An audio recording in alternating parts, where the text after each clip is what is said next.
Students, welcome to my channel effortless physics. I am Monika Agarwal और आज हम करने वाले हैं एटम, मॉलिक्यूल्स एंड न्यूक्लियाई का पार्ट 4। आज का काफ़ी इंपॉर्टेंट टॉपिक है और काफ़ी बच्चे इस सेक्शन से पता नहीं कुछ बहुत डरते हैं। मैं आपको कुछ चीज़ें, कुछ फॉर्मूलाज बता दूंगी, आपको बस उतने ही फॉर्मूलाज और उतनी ही चीज़ें याद करनी है। That would be enough for the exam. आज हम स्टार्ट करने जा रहे हैं रेडियो एक्टिविटी। रेडियो एक्टिविटी क्या होता है ना, हम लोग ने लास्ट लेक्चर में मैंने आपको बताया था, जो बहुत हैवी एलिमेंट्स होते हैं, जो हैवी न्यूक्लियाई होते हैं, वो क्या करते हैं, कुछ ना कुछ रेडिएशंस एमिट करते हैं स्पॉन्टेनियसली। ओके, तो वो जो फिनोमेना होता है, ये जो एमिशन का प्रोसेस है, इसको हम बोलते हैं रेडियो एक्टिविटी। तो ये जो चीज एमिट करते हैं वो 3 टाइप के होते हैं, या अपन बोल सकते हैं जो चीज एमिट करते हैं उसको डीके बोलते हैं। धीरे धीरे वो खत्म हो रहे हैं ना, खुद में से कुछ ना कुछ छोड़ते जा रहे हैं, कुछ ना कुछ रिलीज करते जा रहे हैं। So that is called as a decay process. तो ये जो प्रोसेस है, इसमें वो 3 चीज एमिट करते हैं। It is either a alpha particle, it is either a beta particle और इट इज गामा रेडिएशंस। अब इसमें मैंने कुछ चीजें लिखी हैं जो आपको याद होनी चाहिए। अल्फा पार्टिकल क्या होता है, it is a helium nucleus. यानी अगर हीलियम में से हम 2 इलेक्ट्रॉन्स निकाल लें तो सिर्फ वो क्या बचेगा, हीलियम न्यूक्लियस, और उसी को हम अल्फा पार्टिकल बोलते हैं। अगर मैं बीटा पार्टिकल की बात करूं तो बीटा पार्टिकल में होते हैं electrons, that is fast moving electrons, या तो फिर पॉजिट्रॉन्स। पॉजिट्रॉन्स की बात कर रही हूँ, प्रोटॉन्स की बात नहीं कर रही हूँ। क्या डिफरेंस है दोनों में, या इलेक्ट्रॉन से क्या क्या सिमिलैरिटी है इसकी? तो ये जो पॉजिट्रॉन होता है, इसके पास चार्ज तो प्रोटॉन के जैसा होता है, बट इसके पास जो मास है वो इलेक्ट्रॉन के बराबर होता है। Means they are very light, तो उनको हम पॉजिट्रॉन बोलते हैं। और जब हम गामा रेडिएशंस की बात करते हैं तो दीज आर रेडिएशंस। तो radiations is nothing but it is a photon, ये आपको पता ही होगा। अब चार्ज लिखा है तो इसके पास चार्ज होता है 2e, बिकॉज इसके पास 2 प्रोटॉन्स होते हैं। इसके पास -e भी हो सकता है, +e भी हो सकता है, और गामा रेडिएशन के पास चार्ज नहीं होता, इट इज 0। सिमिलरली मास की बात कर रहे हैं तो इसके पास मास होता है 4mp, या इसको आप 4amu भी बोल सकते हो, बिकॉज आपको पता है ना, एक प्रोटॉन के पास या एक न्यूट्रॉन के पास जो मास होता है that is approximately equals to 1amu। So 4 into mass of proton is approximately equals to 4amu। इसके पास जो मास होता है वो इलेक्ट्रॉन के मास के बराबर होता है, इसलिए मैंने me लिखा है। और जो गामा रेडिएशन है, इनके पास मास नहीं होता। उसके बाद स्पीड की बात करते हैं तो इसकी अप्रोक्सीमेटली स्पीड होती है 10⁻⁷ मीटर पर सेकेंड। इसकी स्पीड होती है 1% to 99% of the speed of light, और इसकी जो स्पीड होती है वो स्पीड ऑफ लाइट के बराबर ही होती है। सिर्फ थियोरी है, बस आपको याद रखनी है कि किसका पेनिट्रेशन पावर ज्यादा है, किसका आयोनाइजेशन पावर ज्यादा है। पेनिट्रेशन मतलब कितने अंदर, किसी के अंदर या ऑब्जेक्ट के अंदर घुस सकती है।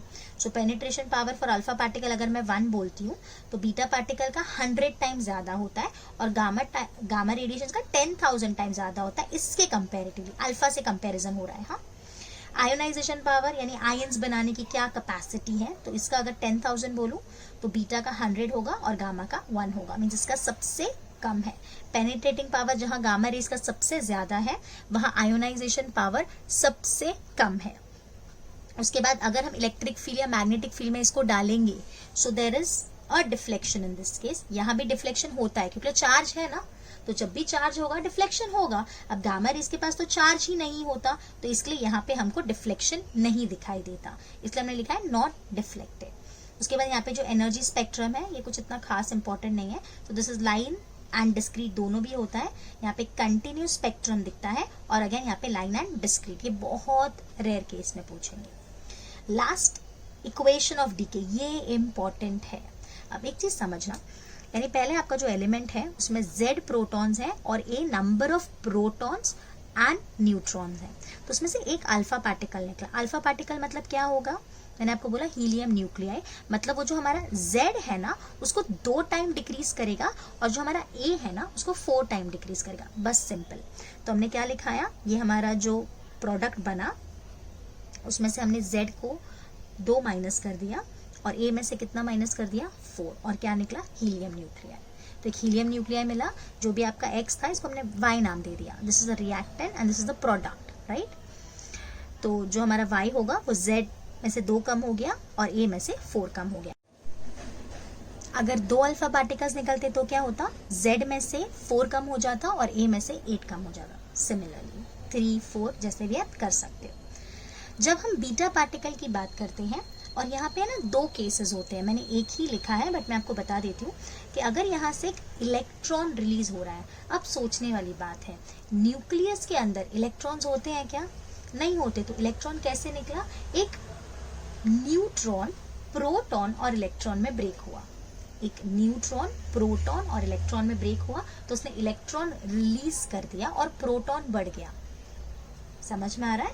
तो न्यूट्रॉन एक कम हो गया और प्रोटॉन एक बढ़ गया, बट जो टोटल प्रोटॉन्स प्लस न्यूट्रॉन है वो अभी भी कांस्टेंट है। समझ में आ रहा है? वापस सुनो, अगर हमको एक इलेक्ट्रॉन रिलीज करना है तो न्यूक्लियस के पास इलेक्ट्रॉन नहीं होते, तो जो न्यूट्रॉन है वो प्रोटॉन और इलेक्ट्रॉन में ब्रेक होता है, इलेक्ट्रॉन बाहर रिलीज हो जाता है और प्रोटॉन अंदर रह जाता है। तो हमारा एक न्यूट्रॉन कम हो गया और प्रोटॉन बढ़ गया।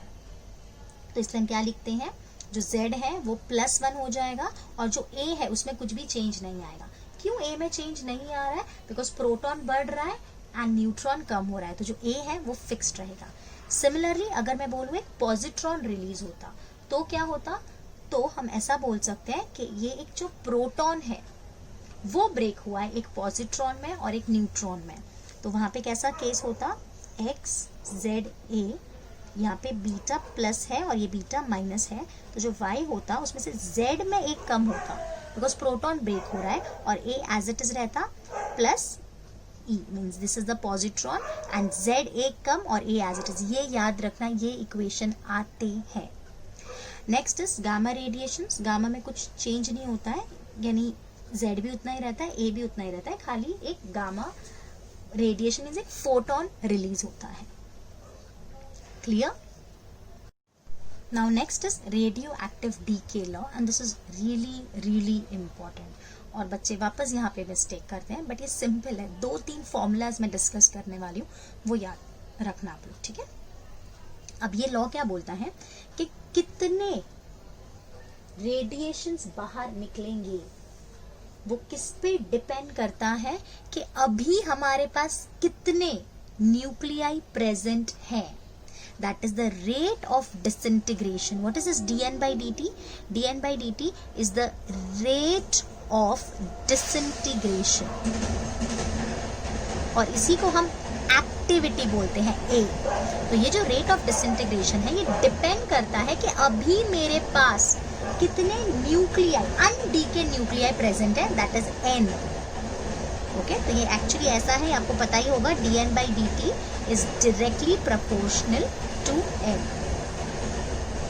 ओके, फिर यहाँ पे कांस्टेंट आता है, that is minus lambda n, जिसको हम डीके कांस्टेंट या डिसइंटीग्रेशन कांस्टेंट बोलते हैं। यहाँ पे माइनस साइन ये सिग्निफाई करता है कि हमारे जो न्यूक्लियॉन्स हैं या जो न्यूक्लियाई हैं वो धीरे धीरे कम होते जा रहे हैं, इसलिए माइनस साइन है।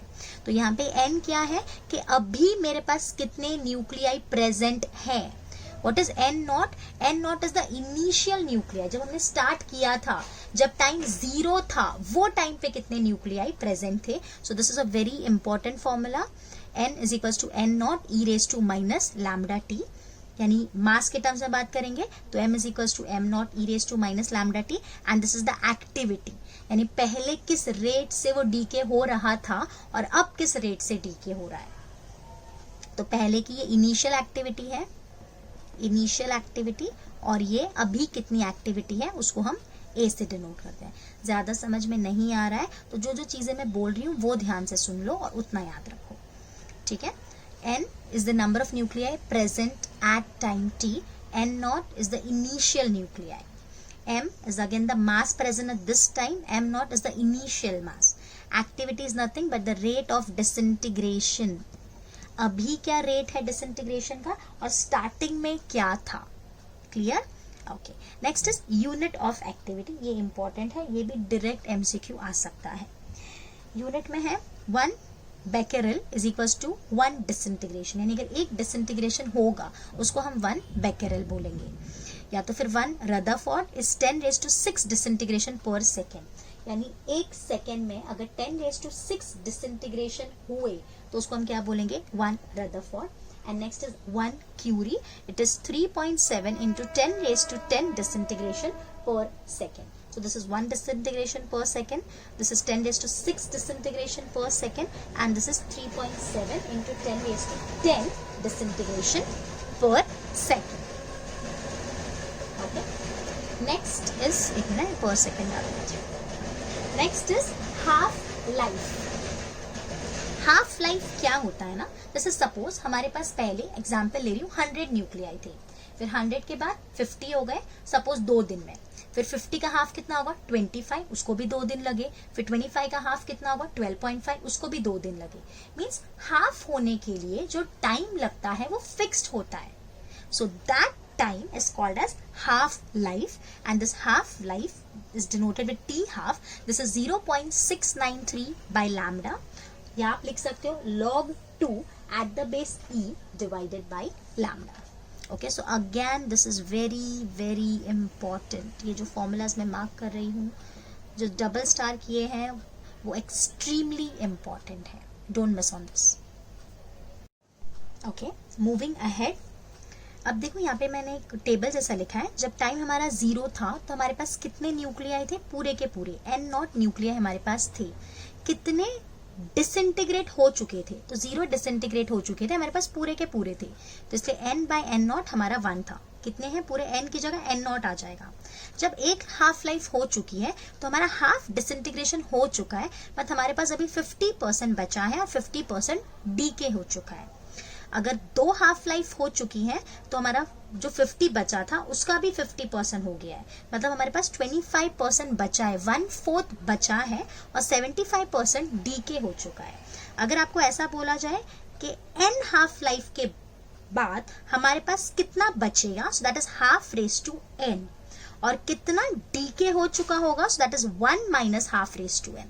तो एक बार आप हाफ रेज टू n निकाल लोगे तो उसके बाद कितना बचा है वो आप यहाँ पे 1 से सब्ट्रैक्ट कर दोगे तो आपको पता चल जाएगा कि कितना हमारे पास बचा है. जैसे आप देख सकते हो यहाँ पे 25% बचा है, तो कितना डिसइंटीग्रेट हो गया, 75%. अगर मैं आपको बोलूँ 30% बचा है तो आप खुद ही बोल सकते हो ना कि 70% डिसइंटीग्रेट हो चुका है. उसी तरह से नेक्स्ट इज मीन और एवरेज लाइफ. मीन लाइफ और हाफ लाइफ में थोड़ा सा डिफरेंस है. एक एग्जाम्पल के साथ बताती हूँ. जैसे अगर हम लोग बोलेंगे, ऐसा बोलते हैं कि सपोज इंडिया में average life is 50. Average life 50 का ये मतलब नहीं कि हर इंसान 50 के एज पे आके उनकी डेथ हो जाती है. एवरेज का मतलब कि हो सकता है कोई इंसान 20 की एज में डेथ हो जाए, किसी की 25 में हो जाए, किसी की 30 में हो जाए, किसी की 70 में हो जाए, किसी की 80 में हो जाए. तो अगर हम एवरेज बोलेंगे तो हम 50 पे कंक्लूड किया. मैं सिर्फ एग्जाम्पल दे रही थी, ऐसा कुछ है नहीं, इवन आई डोंट नो. तो उसी तरह से यहाँ पे ये जो डीके होता है ये कोई भी टाइम पे हो जाता है. कोई बहुत जल्दी डीके हो जाता है, किसी को डीके होने के लिए बहुत टाइम लगता है. तो अगर हम एवरेज निकालें तो हम ऐसा बोल सकते हैं that the average life of a radioactive element is a mean life that is equals to 1 by lambda, where you all know lambda is what? It is a decay constant. यहाँ पे आप इसको ऐसा भी बोल सकते हो, so it is that time in which the substance decays to 37% of the original quantity. इसका ये मतलब है कि हमारा जो रेडियोएक्टिव एलिमेंट है वो 37% ही सिर्फ बचा है. Means 63% वो डीके हो चुका है. So again I'll read this for you. That time in which the substance decays to 37%. और कितने से डीके हो चुका है? Decays by 63%. So that is the mean or average life. जैसे आपको पता है 1 by lambda क्या होता है? 1 by लैम्डा टाउ होता है. और हमारे टी हाफ का फॉर्मूला क्या था? 0.693 बाय लैम्डा. तो 1 बाय लैम्डा की जगह हमने टाउ लिख दिया, तो हमको टाउ का फॉर्मूला मिला टी हाफ बाय 0.693. हम यहाँ से देख सकते हैं कि जो मीन लाइफ है वो हाफ लाइफ से ज्यादा होती है. अप्रोक्सीमेटली कितनी ज्यादा? 44% मोर देन हाफ लाइफ.